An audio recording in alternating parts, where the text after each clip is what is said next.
Welcome to the Long Run with Joel and Christy. I'm Joel. And I'm Christy. And this is episode 3 of my updates on my journey to the Boston Marathon. And we're coming to you from the OUC Half Marathon that I just finished. I'm going to give you an update on that throughout this video, and then an update on my training and everything else in between. So let's get to it. Okay, so the purposes for today's video are twofold. Now, number one, we're going to talk about goals, setting goals for your races. And the things you're going to do to accomplish those goals. But then number two, my secondary purpose today is to talk about the OUC Half Marathon that I ran a couple weeks ago because I was really going for a half marathon PR. Now, my half marathon PR time was 1:38:23, 1 hour 38 minutes and 23 seconds. And so I really want to hit that. I really felt like I could. The OUC Half Marathon is really a good flat and fast. There are some inclines in there, but they're really nothing really major. Nothing from what I've experienced before, like back up in the hills of Tennessee, where at mile 12 you're looking at a 10% incline. But anyway, I really felt like I could hit those numbers and set that half marathon PR. And my goal was to go out and do that. And so we're going to talk about that today as well. I got some coffee, so if you want to have some coffee with me, that'd be great. So in talking about the half marathon, I always like to get to races early. Not real early. I don't want to be standing around for an hour and a half. But I would like to be there between 30 minutes to an hour before the race starts. That gives me time to warm up and gives me time to really digest the breakfast that I've eaten and things like that. So my goal was to get to the race started at 7:15. My goal was to be there somewhere in the neighborhood of 6:30, 6:45, no later than 6:45. So I kind of warm up, and I do dynamic stretches. I don't do any static stretches before my runs. And I do a lot of leg swings, kind of side to side and back and forth leg swings to kind of get those muscles going, woken up, and get my legs ready to go for the run. I've taken a couple days off because I'm really now starting to really pile on the mileage. I'm about halfway through, maybe a little more than halfway through my training block for the Town of Celebration Marathon that's coming up, where I'm going for a Boston qualifying time. So I took a couple of days off to have some fresh legs for the OUC so that I can really go all out on that. And so, like all plans, or some plans, or most plans, sometimes they don't really always go according to plan. We didn't get parked until just right before 7 o'clock. And then we still had a pretty good hike. And Christy's going to put up some video at some point of me crossing the finish line. But we still had a pretty good hike from the parking garage where we parked to the start line. And it was getting on towards 7 o'clock at this point. The race is starting at 7:15. And I really need to get over there. I kind of felt like I was kind of behind, trying to rush and get over there, which I was. But I did get into the just behind the start line, ready to go about 7:10. That gave me about 5 minutes to do some quick warm-ups, some quick leg swings, and then we were off. And like I said, I don't like to be waiting around a long time, but that was cutting a little close for me. So I try to get there 30 to 45 minutes early before the race starts. So I can get those things done. So anyway, talking about my times now, I was going for anything less than 1:38:23. And so I knew I was going to have to run somewhere between a 7-minute and 20-second, 7-minute and 25-second pace per mile. And so that was my goal for the race is to do that. And so at the 5K, I was 22:13. Which is right in that pace run. At the 10K, I was 44:58, so I'm still almost running almost even splits at the 10K. Then I get to the 15K and I'm at 108.24. So I'm still kind of in that same vein. Now I did do my strategy, my marathon strategy, which is 10, 10, 10, or first 10 miles, second 10 miles, and last 10K. You can break that up for a half marathon. It all divides by 2. It's the first 5 miles, the second 5 miles, and the last 5K. And so the first 5 miles, I was right at 7:15 per mile.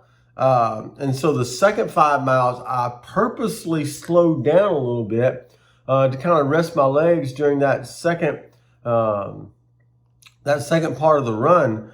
And to be quite honest with you, it hurt me to watch people pass me. People that I'd already passed to begin with started coming back through because I purposely slowed down. And it took everything within me not to speed back up, but I kept having to remind myself, run your own race. Don't run somebody else's race. You're going to catch up with them towards the end, and I did catch up with some of them towards the end. But run your own race. Remember that. Whatever your strategy is, run your strategy. Don't run someone else's strategy. If someone's passing you halfway through the race and you're still within your pace, don't worry about it. They're running their own race. They may be a little faster than you, or like I said, you may catch up with them at the end as they kind of filter out if they're running too hard to begin with. So run your own race. Don't run somebody else's race. And so during that second 5 miles, I slowed down purposefully. And so at the 15K, I was 108.24, which falls right in line with where I wanted to be.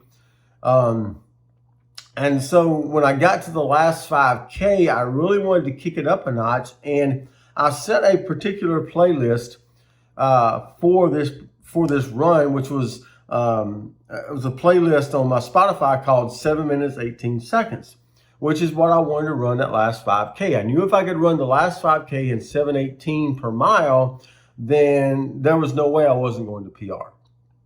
And so I gathered some songs that were kind of in the beats per minute that were going to give me a 7:18 pace, and I put those in a playlist. And I've got some for my marathon as well. It's called The Last 10K, and it's all songs that are 7 minutes and 54 seconds per mile or faster. So I'll run those in the last 10K of my marathon. But here I was doing a 7:18 as my playlist, and so I slowed down a little bit. I changed my playlist on my Spotify and it's changed to the 7:18, and off we go. And so I finished at 1 hour,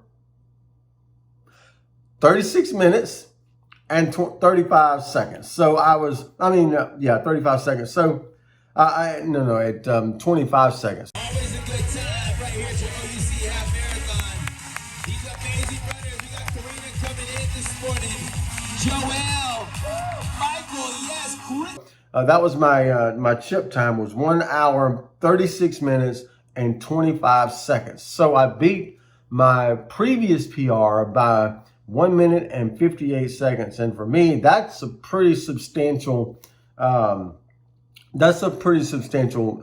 difference there. I beat it by almost 2 minutes, and I never thought I'd get anywhere close to beating that PR because that was really flat and fast there in Galveston. I was really happy with how I ran the race, my strategy for running the race, and then it really gave me kind of hope for the marathon that I can kind of hold the pace that I'm going to run there. And I know what a lot of you are thinking, because some other people have thought it too, and they've already mentioned those comments to me that,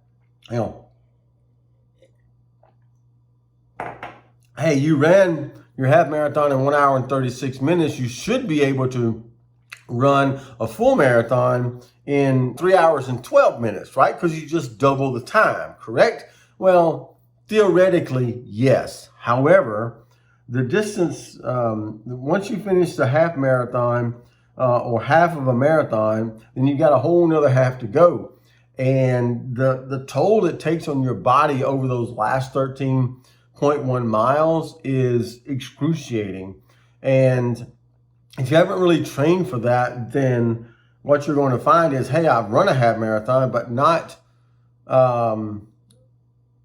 after I've run one half marathon, if that makes sense. So those last 13.1 miles, that last half marathon in the marathon, kind of takes its toll on your body, and your body slows down a little bit. At least I do. And I'm far from an elite runner. So yes, theoretically, I should be able to run 3 hours and 12 minutes. However, that's probably not going to happen. Like I said, I did finish the half marathon almost 2 minutes under my PR. So I have a new PR now, and excited about that. Excited about the run, how it went. So, so getting to what we really want to talk about today are my race goals for my marathon that's coming up in January, on January 30th at the Town of Celebration Marathon here in Celebration, Florida. And so I usually have 3 goals.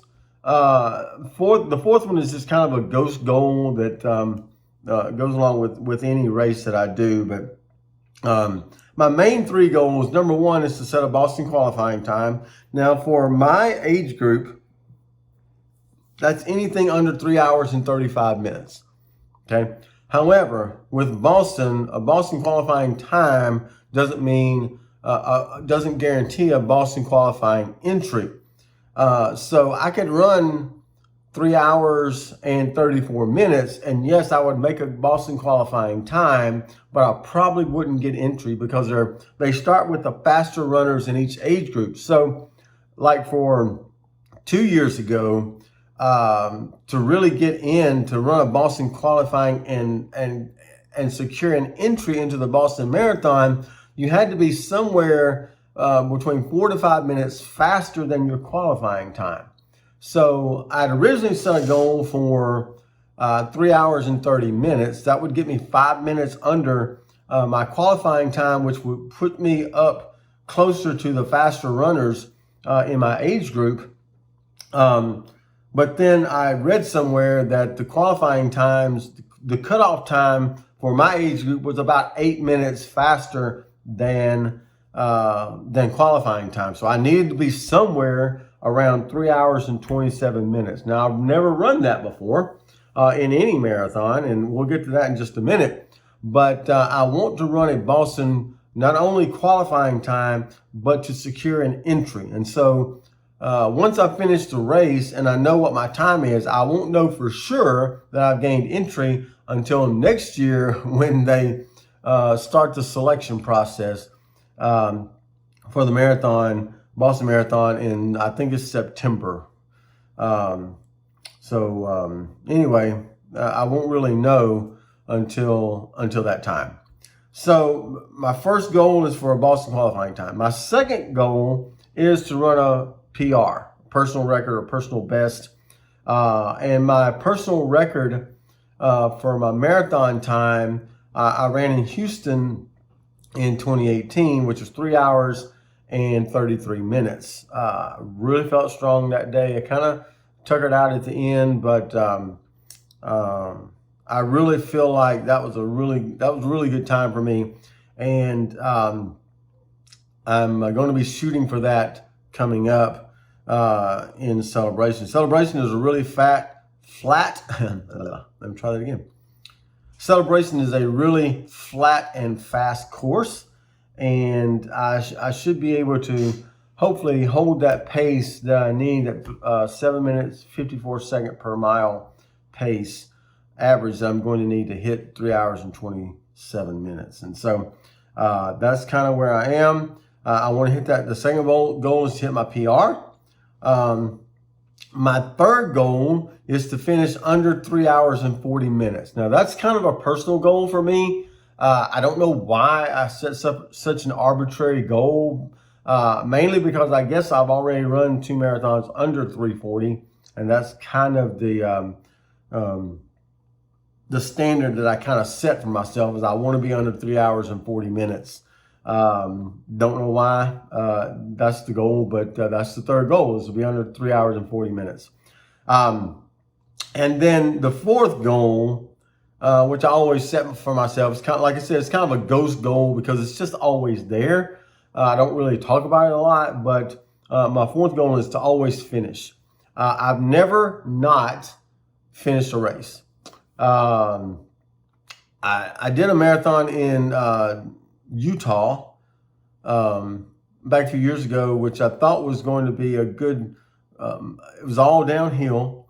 And I felt like that was going to be a good Boston qualifying race for me, but it turned out that I didn't train enough downhill, and it kind of tore up my hamstrings and my quads, and so I still did finish just a little over 4 hours, but by the end I was pretty much toast. But I did finish. There was no way I was not going to finish, but that's always in the back of my mind, is I want to finish anything that I start. And so those are my 4 goals: Boston qualifying time, anywhere under 3:35, but hopefully around 3 hours and 27 minutes. A PR, which will be under 3 hours and 33 minutes, or my third goal will be under 3:40, and then my fourth goal is just to finish. And so that's kind of where I am. I felt like my training is going really well. I know I haven't really touched on a lot of that in this video. Next video, we're going to talk about race strategy, talking about hitting those time goals, nutrition throughout the race. We're going to talk about that, taking on water and electrolytes and things like that. So kind of get ready for that. That'll be coming up in the next video in January. It'll be probably a couple weeks before the race. I'll give you an update on my training, how things are going, how I'm feeling. And then, man, it's game on after that. We'll be in the taper by that point, and be really itching to get out there and get that marathon done. So thank you for joining me today. Don't forget to like, subscribe, and hit that notifications bell to update when we drop new videos on Monday, Wednesday, Friday, and sometimes on the weekend, or sometimes Tuesday, Thursday. You kind of never know when they're going to fit in there. Also, drop me a comment below if you're training for anything, any kind of race or anything coming up. I'd really love to hear that. How's your training going? If maybe you're setting some goals for the new year, I'm going to talk about that towards the end of December as well. So with that said, that's going to do it today for the Long Road with Joel and Christy. I'm Joel, flying solo today. Don't forget it's a long run. Give yourself a little grace.